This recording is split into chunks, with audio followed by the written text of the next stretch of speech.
Hea kuulaja, sa kuulad turundus- ja ettevõtlussaadet IDEA 360, kus anname nõu, jagame kogemusi ja inspireerime ettevõtlusega seotud teemadel. Septembris räägime andmetest, privaatsusest ja GDPR-ist. Täna jõuab sinuni selle minisarja 3. osa, kus teemaks andmete kasutamine jaekaubanduses.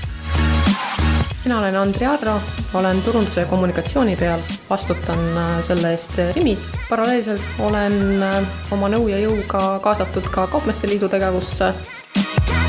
Mina olen Mait Mäesalu, E-kaubandusliidu juhatuse esimees selle aasta algusest ja E-kaubandusliidus esindan Home for You kaupluste ketti. Saame teada, kuidas kasutab Rimi ostuajalugu personaalsete pakkumiste tegemiseks. Tegelikult juba püüame ka täna ette ennustada, mida võiks klient järgmisena tahta. Kuivõrd altid on Eesti inimesed oma andmeid üldse jagama? Veebimaailmas inimesed annavad aina lihtsamini, et pigem on see, et mis sa talle vastu annad. Ning millised on jaekaubanduse trendid mujal maailmas? Suur küsimus on, mis saab suurtest keskustest.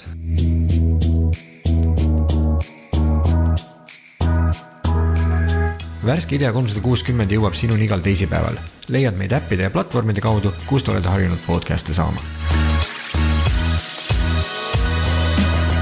Saate toob sinuni turundus- ja kommunikatsiooniagentuur IDEA. Minu nimi on Kuldar Kullasepp. Tänases saates me räägime andmetest ja andmete kasutamisest kaubanduses. Meil on stuudios nii e-kaubandust kui tavalist nii-öelda vanakooli või retail-kaubandust ja kindlasti andmeid kasutatakse nendes veidikene erinevalt.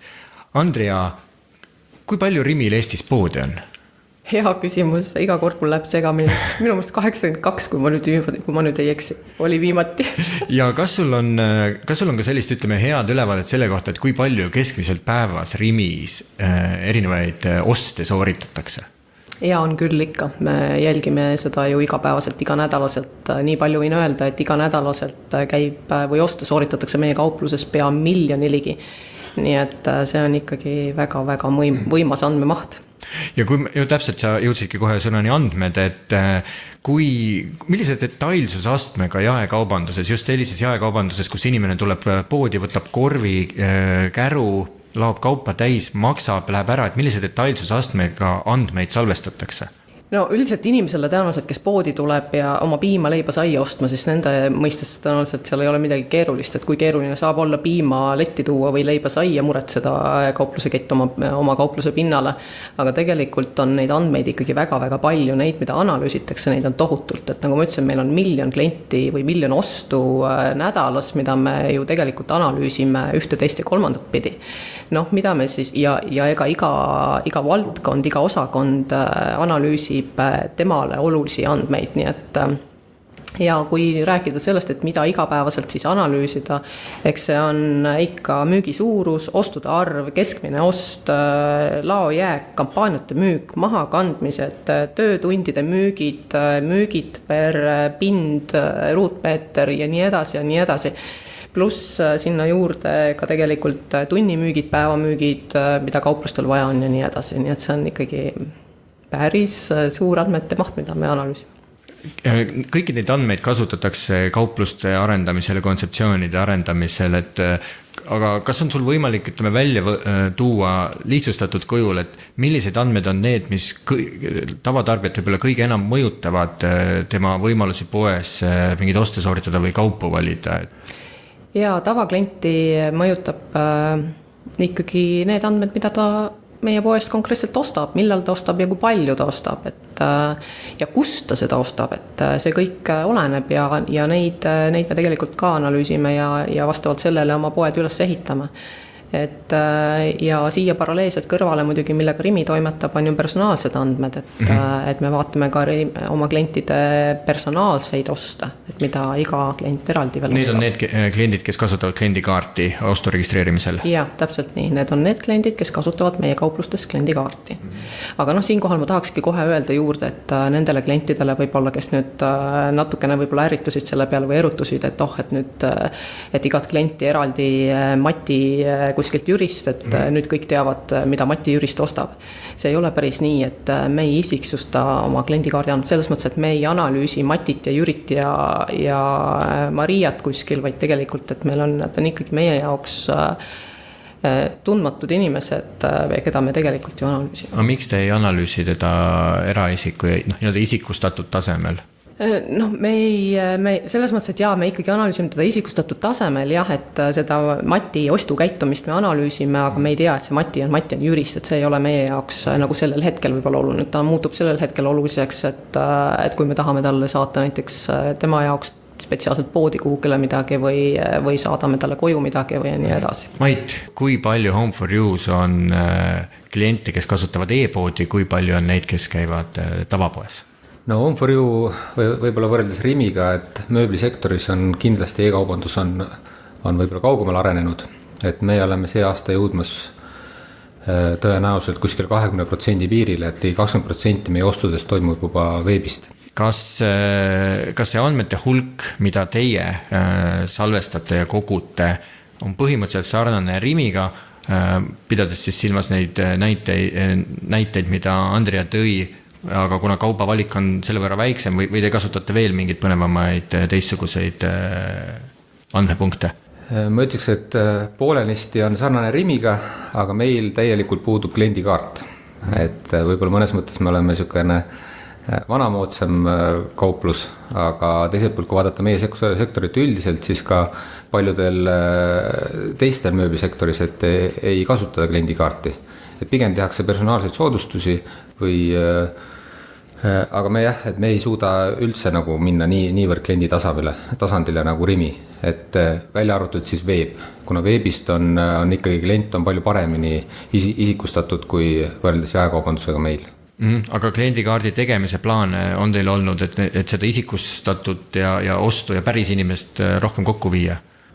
On olnud, aga me siiamaani ei ole ikkagi selle otsustega sinnamaani välja jõudnud, et me oleks teinud oma kliendikaardi, et võib-olla meie sektoris ei ole see, kuna ei ole korduv ostu nii tihedalt ja nii palju, et aiamööblit ostad võib-olla kord aastas, diivanit ostad võib-olla ka jällegi kord aastas, aga ei ole nii nagu toidukaubanduses, et sa käid ikkagi mitu korda nädalas poes, et meil et ei ole siiamaani nii suurt väärtust kliendikaardis näinud. Olles e-kaubandusliidus tegev, kuidas sa näed Eesti e-kaupmeeste üldist sellist valmisolekut ja tahet andmeid kasutada oma äride, oma e-poodide arendamisel ja tootevaliku juhtimisel? E-kaubandus 1+ on kindlasti see, et veebis on lihtsalt andmeid on juba lihtsamalt on palju rohkem käes kui jaekaubanduses, et veebis täiesti anonüümne olla on ikkagi väga raske, et pluss siis, et kõik kliendid on loetud automaatselt, tema keskmiste jälgimine on veebis palju lihtsam, et milline on keskmine ostukorv, milline on ostusooritus, kust kanalist klient tuli meie e-poodi, et milline turunduskanal töötas, milline turunduskanal ei töötanud, et kas Google töötab, kas mõni kohalik veebi ajaleht töötab, et veebis selles mõttes ma arvan, et see on ikkagi täiesti igapäev, et kõik, kes on ikkagi juba vähegi suuremad veebis, siis sükest andmeanalüüs käib kogu aeg selle asja juurde.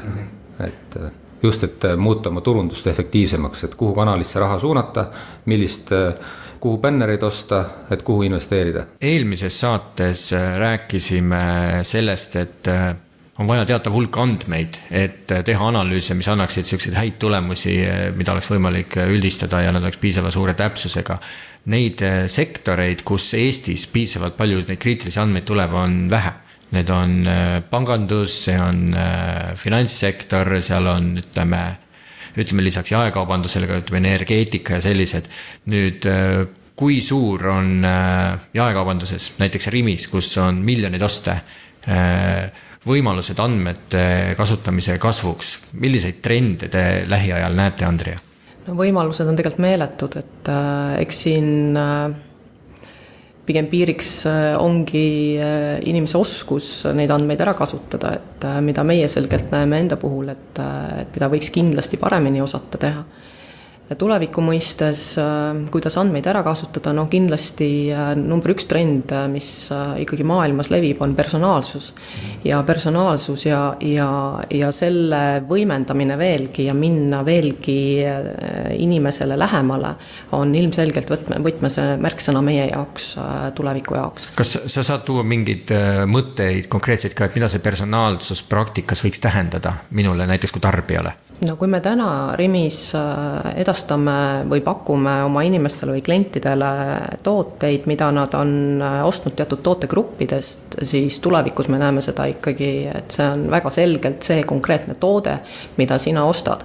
Ja tuleviku mõistes võib olla osata ka ette ennustada, mis toodet, mis ajahetkel inimene vajab. Et võib-olla ma ei ole ostnud näiteks ma ei tea, ma ei hakka siin brände nimetama, aga piima X, aga võib-olla ma olen potentsiaalne kasutaja või potentsiaalne tarbija sellele piimale, et meie eesmärk on ja tuleviku oskus peaks olema ära aimata selliseid ootusi klientide poolt. Kas täna te mingid selliseid katsetusi juba teete ka, et püüda asju aimata ühest küljest nii senise tema käitumise ajaloo põhjal, kui ka võib-olla väliste andmepunktide põhjal, et eelmises saates sai mainitud Tesco näide, kes kasutas ilma teadet teataval määral kaubavoogude juhtimiseks, ennustades suhteliselt edukalt ootamatult sooja nädalavahetuse, müües korralikult grillliha. Et kas teie näiteks oma poe väliseid andmepunkte ka kasutate, püüdes neid ühildada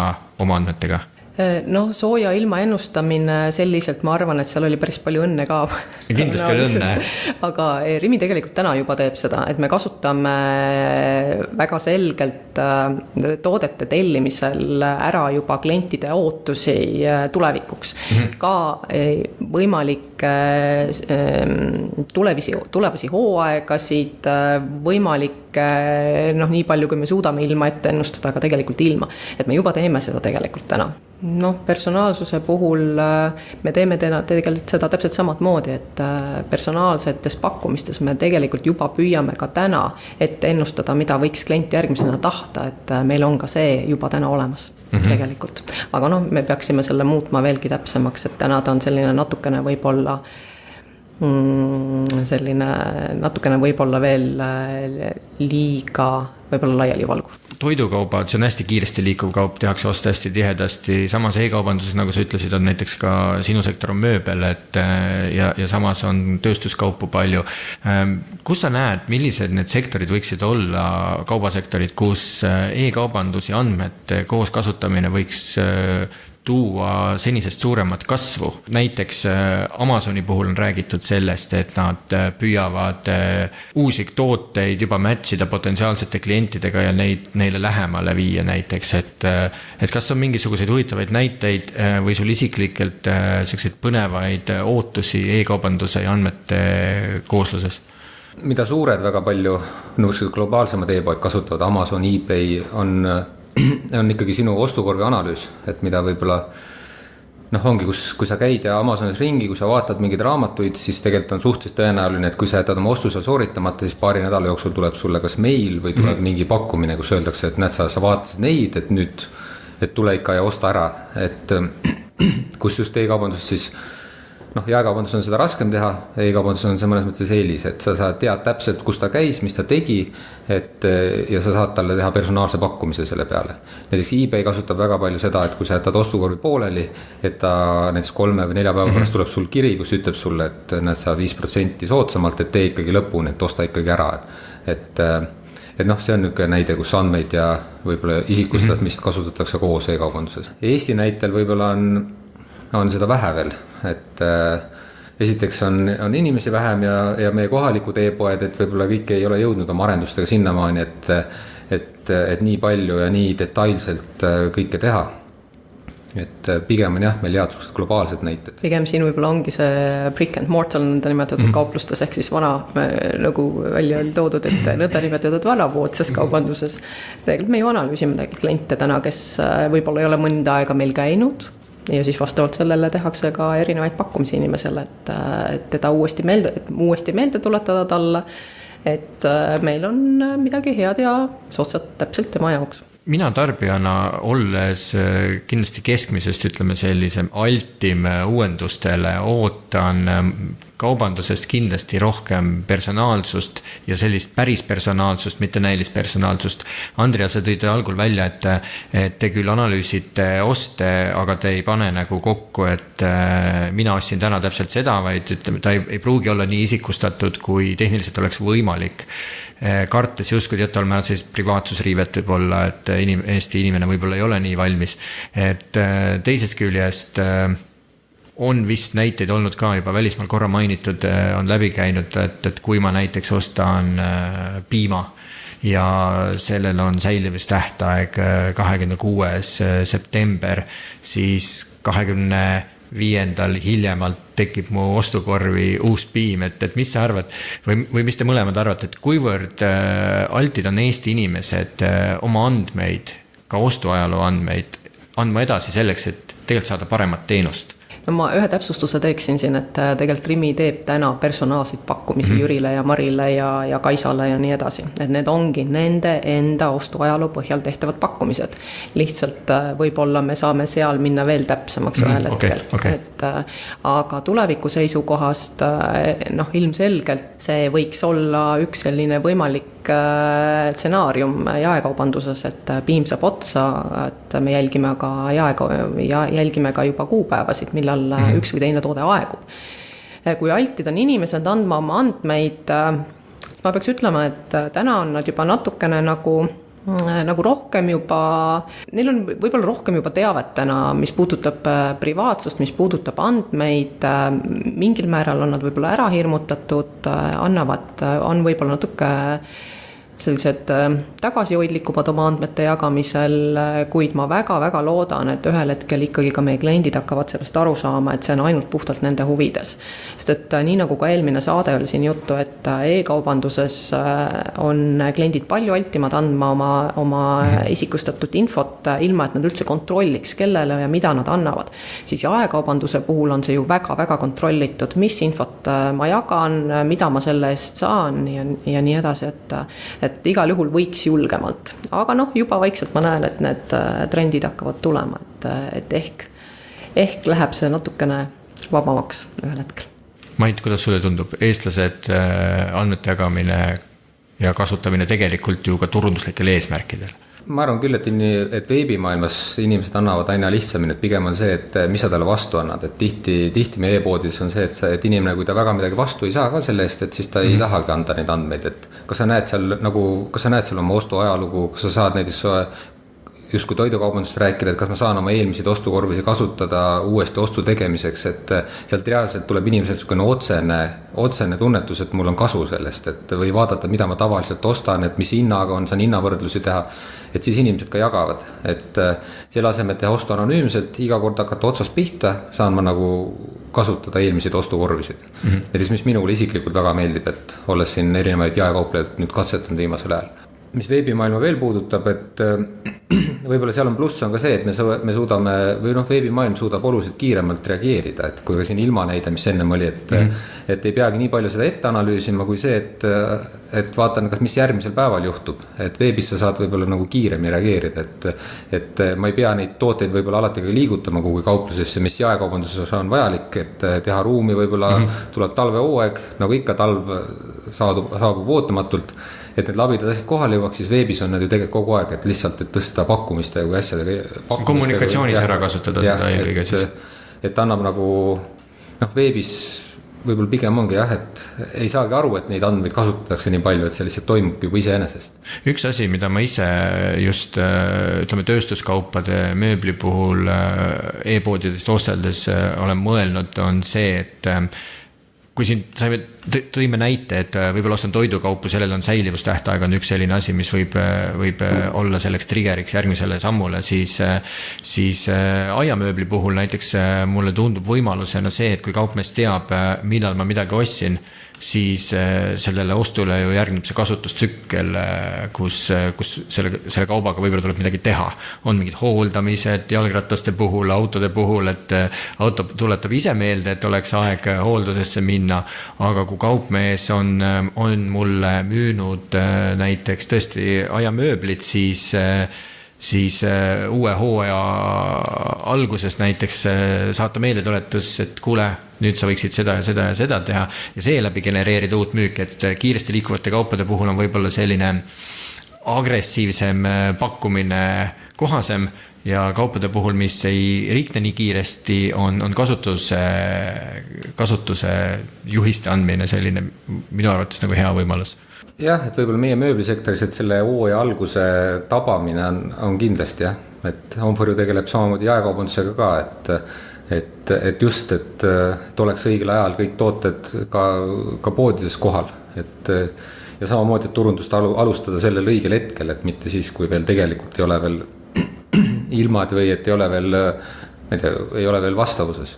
Andri, sa mainisid, et te teete personaalseid pakkumisi. Kas sul on võimalik öelda seda, et kui ma ilustama oste registreerin, siis kas need pakkumised, mis mulle tehakse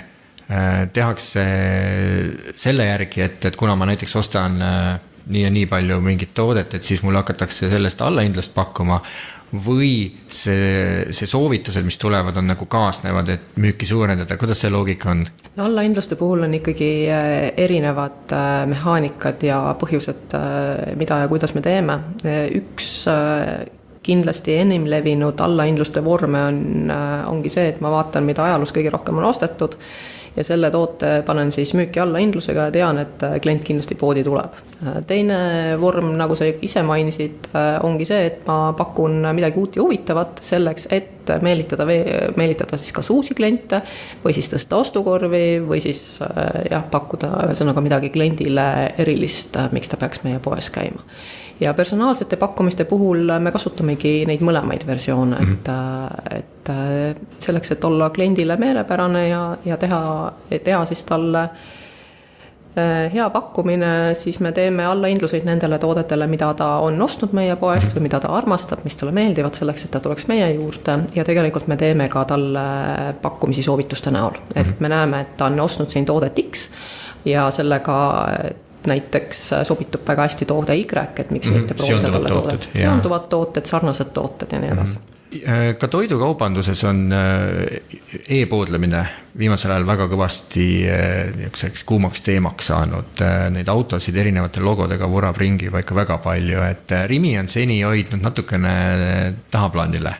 Kas sa saad seda kommenteerida, miks see nii on või millal võib oodata, et Rimi ka hakkab toidukaupu e-poes müüma? No see on viimase aja üks enim levinud küsimusi ringil, et millal tuleb e-pood. No ja meie vastus on, eks ta ühel hetkel tuleb. Me tegeleme tegelikult sellega, aga nii nagu ma siin juba jutu sees mainisin ka ennem saadet oma kaasvestlejale, et seal on väga-väga palju detaile, millega tegeleda. Mis tuleb selgeks teha ennem, kui me selle lanseerime oma klientide jaoks, et me tahame ikkagi head asja lanseerida. Teine asi on see, et miks me ei ole seda teinud või miks me oleme nii kaua viivitanud e-kaubandus, jaekaubanduses on ikkagi tegelikult toidukaubandusest, kui me räägime, on väga madalal tasemel. Jah, ta areneb ja me võime rääkida siin 2-kohalistest, 3-kohalistest numbritest, aga tegelikult see protsent üldmüügis on ikkagi nii väike, et investeeringu mõistes ta ei tasu ikkagi väga pikalt veel ära. Ja miks siis tormata turule esimesena, teha kõik need vead esimesena ära ja investeerida sinna suuri summasid, kui võib tulla ka turul natukene võib-olla hiljem, siis kui kliendid on selleks valmis, konkurendid on nad ette valmistanud ja tuua midagi head siis täpselt sellel õigel ajal välja. Mait, milliseid trende sina Eesti e-kaubanduses näed, et millised sektorid on pead tõstmas, et Andrei ütleb, et toidukaubad veel väga tänavapildis nagu paistab nagu suur, tegelikult on osakaal väike, et mis need sektorid on, mis nii-öelda trendivad? No minul ka ju müüginumbrid ei ole, et kuna siin suuremad, kes on praegu jaekaubandusse tulnud on ja kõik keegi nagu veel selgelt kuskil välja öelnud ei ole, kui palju neil päriselt need nüüd e-kaubandusnumbrid on, et kas siin Selver, Coop või Maxima või Freshco, kes on nagu täiesti puhta lehe pealt tulemas on ju. Et aga selgelt on jaekaubandus hästi pildis, et nii oma investeeringumahtude poole pealt, ja ka selle pealt, et sükene suur PR-sõda nagu käib, et kes esimesena mingi uue piirkonnaga või uue lahendusega välja tuleb, et see nagu võib-olla natuke ongi võetud nagu turundustegevuseks ka seda võib-olla, seda e-kaubandust praegu, et kes nüüd rajab omale pakiautomaadi võrku või et kes nüüd esimesena võib-olla terve Eesti ära vallutab, sest et siiamaani on ju Tallinn ja Pärnu ja Tartu, ja neid ka mitte kõigil. Ja teine sektor kindlasti on, võib-olla suur sektor on ehituskaupade müügisektor, et kus nüüd ka peaaegu, et kõikidel suurematel müüjatel on e-poed olemas, et siin vist üks on veel puudu. Et kus samamoodi on näha, et on niisugune võidu relvastumine nagu käib, et kas neil nüüd päriselt kellel ja kui palju päriselt see ära tasub, seda samamoodi hetkel ei tea, kuna kõik toimetavad seda ühes kehas koos, et ei öelda, et mul on e-poe jaoks ei tehta eraldi ettevõtet, et selgelt ei näe seda, kui palju keegi müüb. Aga kindlasti on näha, et investeeringute maht on kõvasti kasvanud seal sektoris samuti. Andri, sa ütlesid, et täna ütleme see periood, millal see investeering võib ära tasuda, on väga-väga pikk, et praegu võib-olla ei ole veel kõige mõttekam nagu sinna pea eest tormata sisse, et samas milliseid trende sa näed kaubanduses, et on räägitud nii sedapidi juttu, et tavakauplused kaovad ära, siis tuleb natuke teistsugune uuring, ütles, et kõik on väga hästi, tavakauplusi tuleb juurde, et millised need trendid on, millega teie täna igapäevaselt juba mõtlete ja milleks valmistute? Hea küsimus, et tõenäoliselt kui ma oskaks sellele vastata, siis ma oleks miljonär täna, aga selge on see, et need jutud, et tavapoed kaovad ära ühel hetkel, seda ma hästi uskuma ei kipu. See on natukene selline nagu ajaleht kaob ära. Jaa, täpselt, et selge on see, et kaubandus muutub ajas ja me peame nagu suutma kohanduda klientide soovidele. Ja selge on see, et e-kaubandus kasvab ja võtab oma osa tavakauplusest, aga ta võtab teatud osa ja teatud toodete osa eelkõige. Ja nende toodete osa just, mida klient igapäevaselt võib-olla vajab ja võib-olla mis on need tooted ja kaubad, mis on tüütu osta, ala pesupulber, WC-paber, võib-olla ka piim, võib-olla leipsai. Et need, mida ma ostan tavapäraselt, aga kauplusesse tullakse tulevikus otsima inspiratsiooni ja seda ka tegelikult juba täna. Et kaupmehe roll ongi leida üles need nupukesed, mida siis klient sealt kauplusest õige soovib ja täpselt nendele siis vastata, et on see inspiratsioon, siis know-how, mingid nipid, trikid, suhtlemine, mis iganes. Et ütleme, poe kontseptsioonid peavad sellega kaasa tulema, et ilmselt lihtsalt nii-öelda ladupoodi tulevikus enam väga ei tee, jah? Vot ei tea, selles mõttes, et ka ladupood on selline üks väga huvitav kontseptsioon, et sa saad teha oma oste mitmesuunaliselt, et sa ostad tavapoe mõistes, ostad seal võib-olla ka poest liha, kala, puuvilja, aga seal samas poes ostad ka läbi e-poe, lased endal pesupulbrid, WC-paberid ja muud kaubad koju tuua näiteks, et sa saad nagu mitmesuunaliselt osta. Ja ma tean, et selline kontseptsioon minu teada juba ka vist Hiinas äkki on täitsa juba olemas, nii et selles mõttes me näeme kindlasti huvitavaid arenguid ühel hetkel ka Eestis. Mait, milliseid arenguid sa globaalsemas plaanis näed e-kaubanduse liidus olles, te ilmselt jälgite väga palju ka, mis mujal toimub? Nii globaalselt, kui puudutab ka Eestit, et siin viimase aja muutused jaekaubanduses, et üks suur küsimus on, mis saab suurtest keskustest. Et sama teemadega on kokku puutunud juba USA väga pikka aega, Hiinas on see ammu samamoodi kohal, et kuna e-kaubandus väga kiirelt areneb, et siis on erinevad suunad, et USAs on kohati tekkinud suured tühjad kaubanduskeskused keset suuri linnasi, samas Hiinas on väga edukalt liikunud need meelelahutuskeskusteks ümber. Ja Eesti tundub, et on ka hetkel just võib-olla sellises ülemineku etapis, et mis nendest suurtest keskustest ikkagi saab, et kui me ütleme, et kõik liigub veebi, aga samas meil väga palju rajatakse uusi keskuseid juurde. Ja nagu näha ka, et küll rajatakse kinosi sinna sisse, jäähokihallisid, kes paneb midagi suurt katusele, et enam ei olegi see ainult see, et peab olema toidukauplus, et siis toon inimesi sisse kaubanduskeskuse, vaid see muutub millekski muuks. Et see kindlasti on praegu järgneva 10 aasta võib-olla selline, et me näeme, mis siin Eestis siis juhtuma hakkab. mulle endale hästi meeldib see, kuidas Apple, sellest on ilmselt umbes aasta möödas, kui tutvustas reaalselt oma uut nagu kontseptsiooni, just seda retail kontseptsiooni ja seal öeldi, et neil ei ole enam poed, vaid meil on community centrid. Et seal toimuvad üritused, inimesed jagavad kogemusi, õpetavad teineteist. Loomulikult see toimub kõik mingisuguses keskkonnas, kus on mingisugused vahendid selleks olemas aga just nagu liikumine sellest, et mul on riiulis kaubad sellesse, mis ma tegelikult kaupadega teha saan, et see on see ka inspiratsiooni osa, et tuua rohkem sellist kasutuskogemust juurde, mida veebis on ju raskem anda. No ma väga loodan, et Eesti inimesed muutuvad ühel hetkel altimaks selliste kogemuste jagamisel, et seda tehakse anonüümselt, võib-olla vähem anonüümselt veebis väga edukalt. Aga me nagu vaatame oma kaupluse pinnal päris elu, siis kui üritad midagigi natukene pakkuda, midagi teha erilist, siis näeme ikkagi, et kliendid on suhteliselt tagasihoidlikult, võtavad osa nendest, nii et Eesti inimene on Eesti inimene on tagasihoidlik, jaa. Aga ei kipu küsima ega pärima ega nõu soovima, nii et teistpidi öeldakse, et Eesti inimene ei saa algul vedama, aga pärast ei saa pidama muidugi. Ma väga loodan seda. Aitäh teile!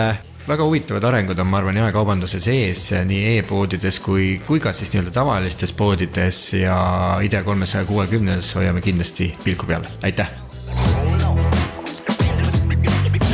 Aitäh kuulamast juba 55. IDEA 360 osa. Andmete, privaatsuse ja GDPR-i teemaline minisari lõpeb järgmisel nädalal, kui isikuandmete kaitse määruse rakendamisest tuleb kogemusi jagama Kadri Ambos Alexelast. Saate valmimisele aitas kaasa Ehatalvist Reinsalu, meie disainer on Santino Kalvo. Minu nimi on Kuldar Kulassepp. Kuulmiseni!